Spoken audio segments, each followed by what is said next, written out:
Ahoy! Smite 2 is essentially confirmed at this point and will be announced at today's Smite World Championship keynote. And this is more than just speculation, this is something that Hi-Rez has basically indicated to us at this point. If you're subscribed to my channel for Smite, you may recall that in January of this year, Stu tweeted if there was ever a Smite 2, what would you like to see from it, and what would your expectations be? Later last year, there was also a chain of tweets from a person claiming to be a pro player that is under NDA, so they're posting anonymously, who said that Hi-Rez is planning to end the Smite Pro League and use those resources for advertising Smite 2 instead. Both the rumors about Smite 2 as well as the Pro League ending have persisted since then, but for the Pro League we have less information than we have for Smite 2 at this point. The first thing that Reddit user GoddessAWomen noticed was that the stylization for the numbers in the days until Smite World Championship was actually different for day 2 compared to day 1 and 3, which has a more Smite-esque font. Additionally, the announcement that came today for the 1 day left also mentioned that they should have scheduled the Smite 2024 keynote for a Tuesday. While this isn't direct evidence, Isaiah was also strongly emphasizing that we should definitely not miss the keynote. Stu himself also made another joke about Smite 2. He said that I see that some of you guys are getting distracted about rumors of a Smite 2. And he linked an old Minion Has Spawned episode that was joking about a Smite 2. If that isn't convincing enough, have a look at this in-game logo. This was pointed out by the Daxon on Reddit.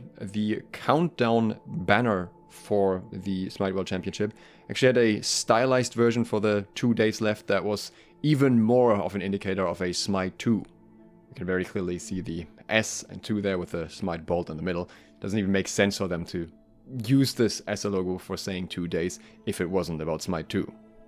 Beyond the information that Hi-Rez themselves have publicized, there are also some leaks that give us even more information. Nimas on Reddit found this on the Russian Steam. For some reason, on the Russian Steam, Smite 2 already has an announcement. It's not really a listing yet, it's just a news post, and it mentions Smite 2 and says that you can sign up for the wishlist now. So it's likely not going to be immediately available, and the fact that you can sign up for the wishlist would also mean that at least initially it will not be running on the same client as the current Smite. It wouldn't be the same as Smite 1. We'll get into that a little bit more later, but it's definitely interesting to know at this point. The other place where we can find further information is Smite data mining.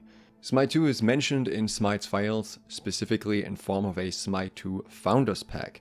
This will apparently be available for the Smite 2024 birthday event, coming with the 11.3 patch.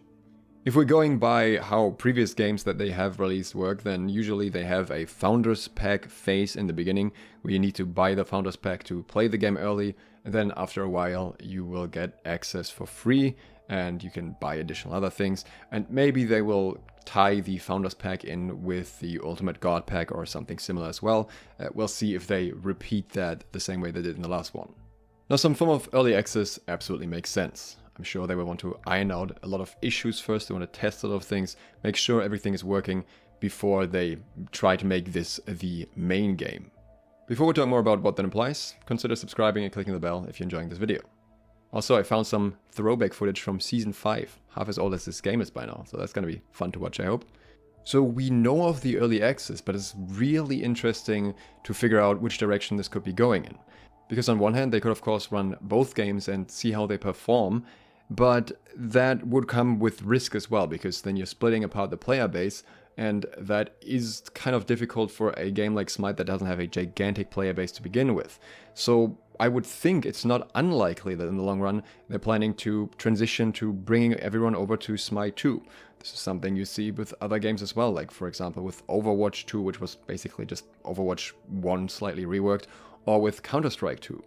But they had different approaches, they didn't have that Founders Pack model that we're seeing here, so outcomes may differ as well. And I think for Smite this is very difficult to easily execute, because you have so many characters in the game with so many abilities, and especially so many skins that people have bought over time.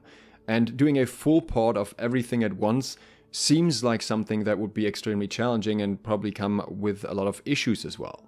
At the same time, if they just straight up turned Smite 1 into Smite 2, then people would expect their skins to still be there and everything else that they had, because otherwise they'd probably be upset about the money they've spent on that when it just completely vanished. The same thing would be true for the Ultimate Guard Pack. If people bought the Ultimate Guard Pack, then they would probably expect to still get the guards unlocked for free forever in Smite 2 if it replaces Smite 1. So overall, my impression is that they would likely try and somewhat keep Smite 1 alive, but just encourage people to switch over to Smite 2, saying, hey, this is the better engine, this is the better game to play, but yeah, you will lose some skins and stuff in return. Maybe not all characters that exist in the game will immediately be available. But again, it's gonna be difficult just because it splits the player base. You need a pretty significant surge in players for this to work out effectively. At the same time, of course, Smite 2 could make a lot of things more interesting. At the moment, Smite is running on Unreal Engine 3, and the first games with that engine were released in 2006, so quite an aging product, which is not necessarily keeping up anymore in terms of technology. And given when talk about Smite 2 started, I could imagine that they went straight for Unreal Engine 5. Now, this would mean a relatively short time in development and work, but it is possible that they're working on it longer on Unreal Engine 4, and then transitioned over to Unreal Engine 5. Somebody knows more here, correct me if I'm wrong, but I have been told that the transition from Unreal Engine 4 to 5 is much easier than from 3 to 4. So if they were still early in the project, it is possible that they may have just switched, which would give them access to a lot of newer technology. And while Smite currently is still running on a very heavily modified Unreal Engine 3, there are limitations as to what is possible within that engine, certain abilities and stuff that they maybe wanted to include but were never able to because the engine was holding them back. I could also see this as an opportunity for them to overhaul certain game mechanics that they maybe couldn't really touch beforehand because they're too deeply ingrained in the systems, but now with a completely new game, they can kind of approach them more aggressively. Like, for example, they could make significant changes to XP sharing that would very much redefine the roles in the entire map, and various other things, really various mechanics that they could approach. They could include completely new mechanics as well. They could, for example, include dodges or something like that, but I don't think they want to alienate the current player base too much, so they're going to have to strike a very careful balance there with what they still include and what they maybe avoid doing. But modernizing some of these aspects could also appeal to a new audience.